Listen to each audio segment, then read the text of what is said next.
రాష్ట్రాల అభివృద్ధికి కేంద్రం వద్ద ఉన్న రాజకీయ పలుకుబడిని ఉపయోగించుకోవాలి. సరిగ్గా అమరావతి నగర నిర్మాణానికి క్రమంగా గ్రహణం వీడుతోంది సార్. గత 5 ఏళ్లుగా అమరావతి ప్రాంతంలో ఎటువంటి అభివృద్ధి లేదు. 2014-2019 మధ్య కాలంలో చంద్రబాబు నాయుడు అమరావతి రాజధాని నిర్మాణానికి అడుగులు వేశారు. సో మళ్ళీ ఇప్పుడు అడుగులు పడుతూ ఉన్నాయి, గ్రహణం వీడుతోంది క్రమక్రమంగా. ఏం జరగాల్సి ఉంది అంటే బదులు జరగాల్సింది లాస్ట్ టైం లాగా కాదు. లాస్ట్ టైం 5 ఏళ్ల పాటు డిజైన్లు ఫైనల్ చేయడంలోనే ఆగిపోయింది. సో గ్రాఫిక్స్, డిజైన్లు, ఫోటోలు, దీనిపైన బాహుబలిలు, వీటిపైన ఆగిపోయింది. ఎప్పుడైనా అధికారం 5 ఏళ్ళకే. సో చంద్రబాబు నాయుడు 20 ఏళ్ళు ఉంటాడు, 30 ఏళ్ళు ఉంటాడని టీడీపీ వాళ్ళు ఆశించవచ్చు, తప్పలేదు. కానీ డెమోక్రసీలో ప్రజలు ఇచ్చే అధికారం 5 ఏళ్ళకే.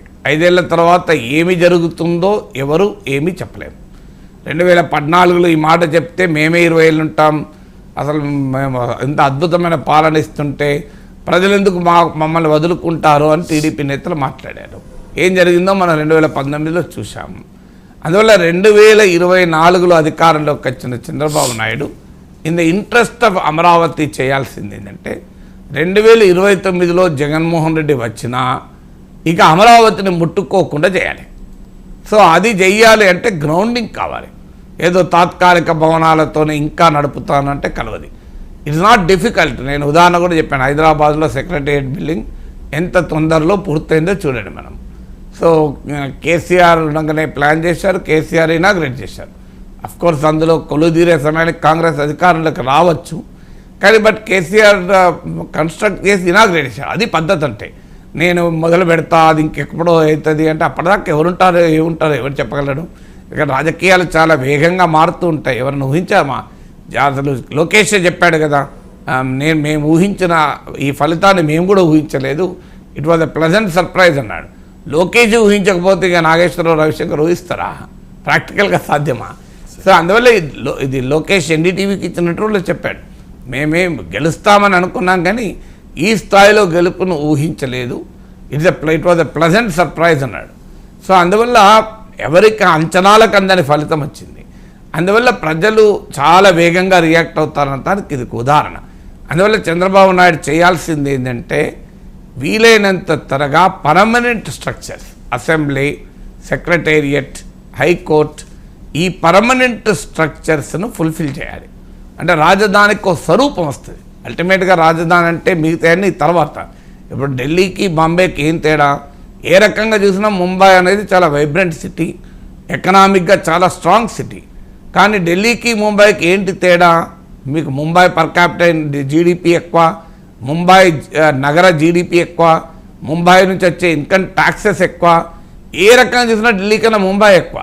ఒకటి ఏంటంటే ఢిల్లీలో ఉంది, ముంబైలో లేనిది పార్లమెంటు భవనము, రాష్ట్రపతి నిలయము, కేంద్ర ప్రభుత్వ కార్యాలయాలు. మిగతా అన్నీ ముంబైలో కూడా ఉన్నాయి కదా.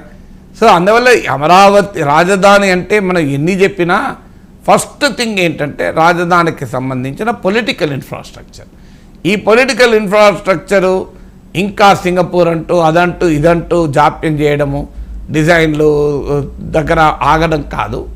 వితిన్ 6 months ఈ డిజైన్స్ పూర్తి చేసి వితిన్ 1-2 yearsలో గ్రౌండింగ్ కావాలి. ఎందుకంటే ఒక బ్రహ్మాండమైన సెక్రటేరియటు, హైకోర్టు, అసెంబ్లీ భవనము, ప్రభుత్వ సచివాలయము ఇవన్నీ వచ్చాక జగన్మోహన్ రెడ్డి కాదు ఇంకా ఎవరు రేపు అధికారంలోకి వచ్చినా దాన్ని ముట్టుకోలేరు. So that should be run. ఇప్పుడు రేవంత్ రెడ్డి ముఖ్యమంత్రి అయ్యాడు, సెక్రటేరియట్ని వదులుకున్నాడా? ప్రగతి భవన్ వదులుకున్నాడా? ఇక్కడ ఒక స్ట్రక్చర్స్ ఏర్పడ్డాక అంత ఈజీ కాదు వదులుకోవడం.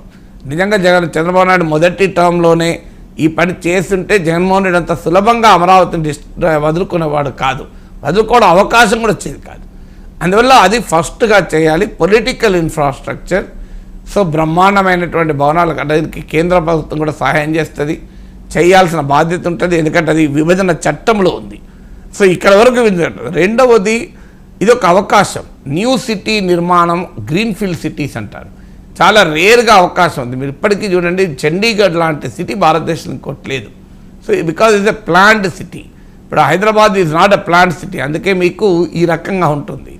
సో మీకు ప్లాన్డ్ ప్రాంతం, ఇప్పుడు సైబరాబాద్ ప్రాంతం కొంత ప్లాన్డ్, మీకు ఫైనాన్షియల్ డిస్ట్రిక్ట్ ఈ ప్రాంతం కొంత ప్లాన్డ్, అందుకే మీకు బెరుగ్గా ఉంటుంది, మీకు యాకత్పురాల్లాగా ఉండదు కదా. సో అందువల్ల ఒక ప్లాంట్ సిటీగా దీన్ని డెవలప్ చేయడానికి హైలీ టెక్నాలజీ ఇంటెన్సివ్ సిటీగా డెవలప్ చేయాలి. ఎందుకంటే ప్రపంచం మారిపోతుంది. Next 40 years, next 50 years technology నడిపించబోతోంది. ఎందుకంటే అందులో చంద్రబాబు నాయుడుకు సాంకేతిక పరిజ్ఞానం వద్ద ఆసక్తి కూడా ఎక్కువ. ఇది టెక్ సావీ లీడర్ కనుక బహుశా భారతదేశంలో ఇంత టెక్నాలజీ ఆసక్తి ఉన్న టెక్ సావీ సీఎం ఇంకోరు లేరు. మనం ఈవెన్ చంద్రబాబు నాయుడు ప్రత్యర్థులు కూడా అంగీకరించే ఫ్యాక్ట్ నేను చాలాసార్లు చెప్పాను. ఈ సేవ లాంటి కేంద్రాలు, ఐటీ లాంటి అడాప్షను, అందువల్ల హైలీ టెక్నాలజీ ఇంటెన్సివ్ అంటే ఫ్యూచర్ టెక్నాలజీస్ను కూడా అడాప్ట్ చేసుకోగలిగేటువంటి సామర్థ్యం ఉన్న నగరంగా ఇది అభివృద్ధి కావాలి. మూడవది గ్రీన్ ఫీల్డ్ సిటీ. ఇది గ్రీన్ ఫీల్డ్ అంటే కొత్తగా నగరం అంటే ఉన్న నగరానికి రూపురేఖలు అంగులు దిద్దడం కాకుండా ఇప్పటి వరకు లేని నగరాన్ని నిర్మిస్తున్నారు. సో అందువల్ల దేని నగరుస్తున్నారు కనుక దీన్ని గ్రీన్ సిటీగా ప్లాన్ చేసుకోవడం అంటే ఇది కూడా ఫ్యూచర్ అంతా క్లైమేట్ రెసిలియంట్ అర్బన్ ఇన్ఫ్రాస్ట్రక్చర్ ఉండాలి. ఎందుకంటే ఇప్పుడు చెన్నై నగరం చూడండి, ఓ వరద వస్తే చెన్నై మొత్తం మునిగిపోతుంది. హైదరాబాద్ నగరం చూడండి, ఓ వరద వస్తే మునిగిపోతుంది. సో వరదలకు మునిగే నగరంగా ఉండకూడదు. ఎందుకంటే అది ముందు కూడా అది చాలా జరీబ్ భూములు, చాలా సారవంతమైన నేలలు, కృష్ణా నది ఉంది. ఒక విమర్శ కూడా ఉంది, అమరావతి వరదలు వస్తే ఇబ్బంది అని. అందువల్ల మోడర్న్ సిటీ నిర్మాణం కనుక green city, climate resilient city. So మూడవది గ్రీన్ సిటీ అంటే తక్కువ ఎనర్జీ కన్జంప్షన్ ఉండేలా ఒక సిటీని ప్లాన్ చేయాలి. అంటే లైటింగ్, వెంటిలేషను, సో మీకు ఇది నాన్ కన్వెన్షనల్ సోలార్ ఎనర్జీ, ఇలాంటి సౌర విద్యుత్తును ఇలాంటివి వాడేటువంటి కంప్లీట్లీ సోలార్ సిటీగా కూడా డెవలప్ చేయొచ్చు. వరల్డ్ వైడ్గా జరుగుతున్న మార్పు ఇది. సోలార్ ఎనర్జీతోనే నగరాల నిర్మాణం చేసి ఒక చరిత్ర సృష్టించవచ్చు. ఎందుకంటే వరల్డ్ వైడ్గా మోడీ వికసిత భారత్లో కూడా ఇది భాగం. అందువల్ల ఒక గ్రీన్ సిటీని డెవలప్ చేయడం అంటే ఒక ల్యాండ్ అండ్ నేచర్కు మధ్య ఒక సమతుల్యత సాధించినటువంటి నగరంగా నిర్మించడం. ఇలా నేచర్ని డిస్ట్రాయ్ చేస్తూ నగరాలు నిర్మిస్తున్నాం. ఇది ప్రాక్టికల్గా గ్రీన్ సిటీని ల్యాండ్ నేచర్ బ్యాలెన్స్ చేసేటువంటి సిటీగా డెవలప్ చేయడం. నాలుగవది డిజాస్టర్ రెసిలియంట్ సిటీ. నేను ఇంతకుముందు చెప్పినట్లు వరదల ప్రమాదం లేకుండా క్లైమేట్ రెసిలియంట్ సిటీగా డెవలప్ చేసేటువంటి అవకాశం ఉంటుంది. ఐదవది హైయెస్ట్ ఎకనామిక్ పొటెన్షియల్ ఉన్న సిటీ. అల్టిమేట్గా ఒకప్పుడు నగరాలను నెగటివ్గా చూసేవాళ్ళు, పల్లెల్లోనే ఉండాలి, పల్లెకు రావాలి అని. పల్లెలు ఇప్పుడు ఎంత అవసరమో నగరాలని ఎకనామిక్ ఆపర్చునిటీగా చూస్తున్నారు. అందువల్ల it should be a city of innovation, ఒక నవీన ఆవిష్కరణల నగరంగా ఉండాలి. ఆ సిటీ అంటే అమరావతి నుంచి కొత్త స్టార్టప్లు పట్టుకురావాలి, కొత్త ఇన్నోవేషన్ పట్టుకురావాలి, కొత్త ఆవిష్కరణలు పట్టుకురావాలి. అలాంటి సిటీగా కనుక ఇది డెవలప్ అయితే వరల్డ్లో ఒక పేరు తెచ్చుకోగలుగుతుంది. It should be a city of innovation, a city of highest economic potential. అంటే భారీగా ఇప్పుడు హైదరాబాద్ మహానగరం ఆదాయాన్ని సృష్టిస్తుంది, న్యూయార్క్ నగరం ఆదాయాన్ని సృష్టిస్తుంది. ఒక న్యూయార్క్ నగర జీడిపి ఐక్యరాజ్య సమితిలో ఉన్న 100కు పైగా దేశాల జీడిపి కన్నా ఎక్కువ. ఒక్క న్యూయార్క్ సిటీ జీడిపి, మీకు ఒక్క ముంబై నగర జీడిపి అనేక రాష్ట్రాల జీడిపి కన్నా ఎక్కువ. సో అందువల్ల ఎకనామిక్ పొటెన్షియల్ ఉన్నటువంటి నగరంగా, ఒక ఇన్నోవేషన్కు కేంద్రంగా ఉండాలి. ఇలా ఒక నగరాన్ని ఒక అద్భుతమైన అవకాశం చంద్రబాబు నాయుడుకు, తెలుగుదేశానికి చరిత్ర ఇచ్చింది.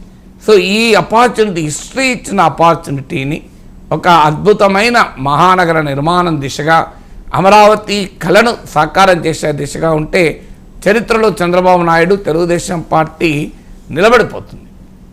Right sir. ఇక ప్రజల్లో వ్యతిరేకతను పసిగట్టలేకపోయాం. జగన్ను కలిసిన సందర్భంగా వైసీపీలో ఓడిపోయిన